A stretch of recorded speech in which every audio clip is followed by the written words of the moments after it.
जय श्री राम मित्रों।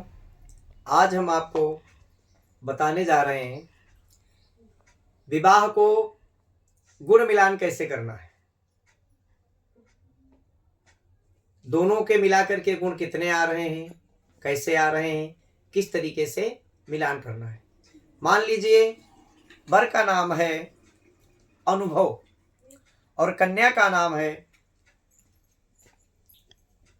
साक्षी, सारिका। तो वर का नाम अनमोल, अनुभव नाम जो है मेष राशि का कृतिका नक्षत्र है। जब गुण मिलान करेंगे हम तो वर नक्षत्रों की जो और कन्या नक्षत्रों की जो मिलान की सारणी दी होती है, उस सारणी में ऊपर वाले स्थान पे जो राशियां दी रहती हैं वो वर की होती हैं और नीचे की तरफ जो दी होती हैं वो कन्या की होती हैं। मान लीजिए हम अनुभव और सारिका से मिलान करना चाह रहे हैं तो मेष राशि में हम कृतिका नक्षत्र लेंगे और सारिका में कुंभ राशि में शतभिखा नक्षत्र लेंगे। दोनों के गुणों को मिलाकर के यहाँ पे 28 नक्षत्रों का योग बनता है। अब मान लीजिए हमको ब्राह्मण है तो ब्राह्मण में नारी जो दोष देखना है, क्षत्रिय है तो क्षत्रिय में वर्ण देखना है। ब्राह्मण में नारी देखते हैं, क्षत्रिय में वर्ण देखते हैं और वैश्य में गण देखते हैं, शूद्र में योनि देखते हैं। सबका विचार अलग अलग है। अगर ब्राह्मण बालक बालिका है दोनों, पर कन्या दोनों ब्राह्मण हैं तो मेष राशि के हिसाब से उनका नाड़ी अंत्य आएगी और कुंभ राशि के हिसाब से नाड़ी आदि आएगी। आदि और अंत मिला करके दोनों के 8 गुण मिल जाएंगे।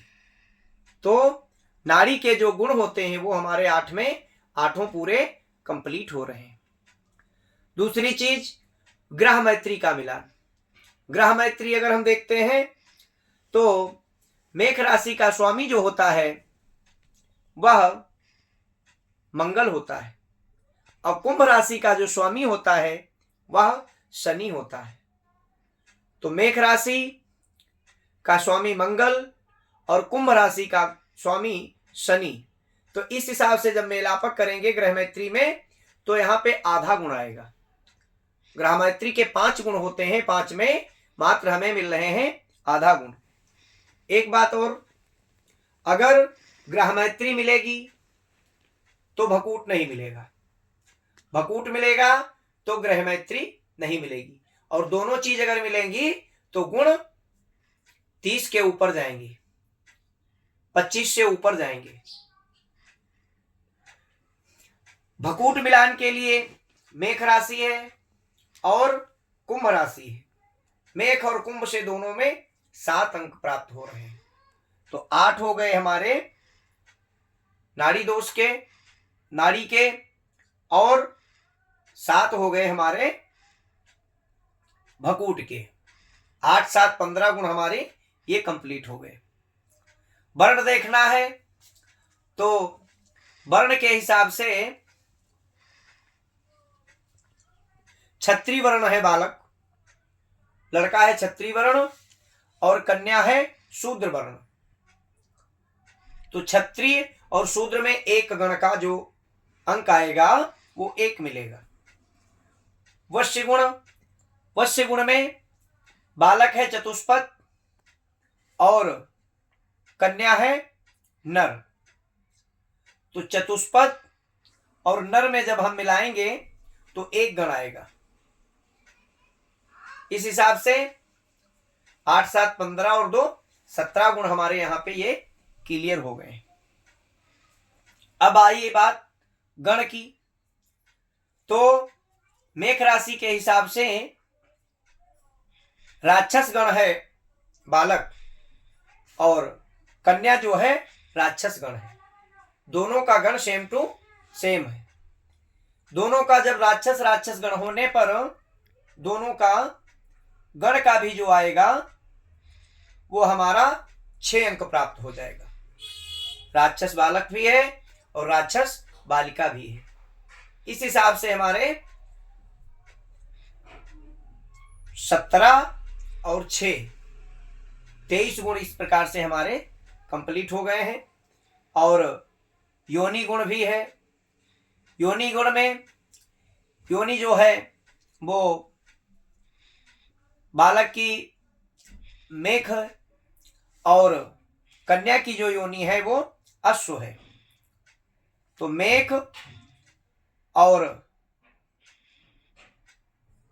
अश्व का जब मिलान करेंगे, मेघ और अश्व का जब मिलान करेंगे तो हमको उसमें 3 अंक प्राप्त हो रहे हैं।